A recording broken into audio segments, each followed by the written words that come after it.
मैंने तो कहा था, हम लोगों ने महापुरुषों से परामर्श करके लिखा था, आपको केवल 3 दिन का उपवास करना है।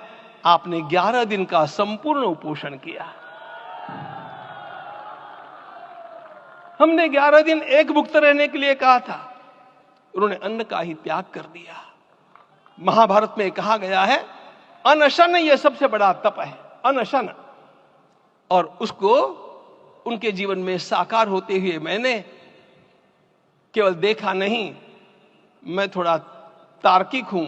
आपकी परम पूजनीय माता जी से मिलकर के मैंने उसको रिकन्फर्म भी किया था कि आपका यह अभ्यास 40 वर्षों का है। ऐसा तपस्वी कोई राष्ट्रीय नेता प्राप्त होना यह सामान्य बात नहीं है। वे इन दिनों में हमने कहा था कि आपको विदेश प्रवास नहीं करना चाहिए, क्योंकि सांसर्गिक दोष भी आते हैं। विदेश प्रवास टाल दिया सांसर्गिक देशों के इस दोषों की संभावना के कारण, लेकिन दिव्य देशों का प्रवास ऐसा किया। नासिक से आरंभ किया, गुरुवायूर गए, श्रीरंगम गए, रामेश्वरम गए। इन सारे स्थानों पर जाकर के वहां के परमाणुओं को लेकर के और पूरी भारत माता के हर कोनों में जाकर के मानो वे निमंत्रण दे रहे थे कि आइए दिव्य आत्माओं, अयोध्या पधारिए और हमारे राष्ट्र को महान बनाने के लिए आशीर्वाद दीजिए।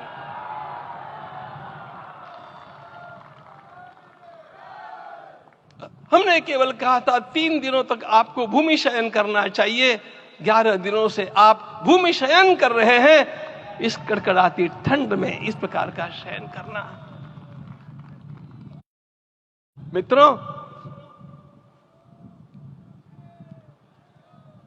ब्रह्मा जी ने सृष्टि को निर्माण किया। उस समय उन्होंने एक शब्द को सुना था। भारत की संस्कृति का सबसे मूल शब्द है तप, तप इति। हमारे पूज्य गुरुदेव के गुरुदेव परम गुरु कहा करते थे, कांची के परमाचार्य जी महाराज, तपश्चर। मैं जब भी उनसे मिलता था वे कहते थे तपश्चर। आज तप की कमी हो गई है और उस तप को हमने साकार आप में देखा। मुझे इस परंपरा को देखते हुए केवल एक राजा याद आता है जिसमें यह सब कुछ था, और उस राजा का नाम छत्रपति शिवाजी महाराज। छत्रपति शिवाजी महाराज। मित्रों, लोगों को पता नहीं है शायद, वे स्वयं जब मल्लिकार्जुन के दर्शन के लिए श्रीशैलम के ऊपर गए, 3 दिन का उपवास किया, 3 दिन शिव मंदिर में रहे, और महाराज ने कहा कि मुझे राज्य नहीं करना है, मुझे संन्यास लेना है, मैं शिव जी की आराधना के लिए जन्मा हूं, मुझे संन्यास लेना है, मुझे वापस मत ले जाइए। इतिहास का वो बड़ा विलक्षण प्रसंग है। उस प्रसंग में उनके सारे ज्येष्ठ मंत्रियों ने उनको समझाया और लौटा करके लाया कि यह भी आपका कार्य भगवत सेवा ही है। आज हम लोगों को उसी प्रकार के एक महापुरुष ऐसे प्राप्त हुए हैं जिसको भगवती जगदम्बा ने स्वयं हिमालय से लौटा करके भेज दिया कि जाओ भारत माता की सेवा करो। तुम्हें भारत माता की सेवा करनी है। मैं अपने को कभी श्रद्धा रखने के बारे में भावुक नहीं पाता हूं, लेकिन कुछ स्थान ऐसे होते हैं जहां पर आदर के साथ अपना मस्तक अपने आप झुक जाता है।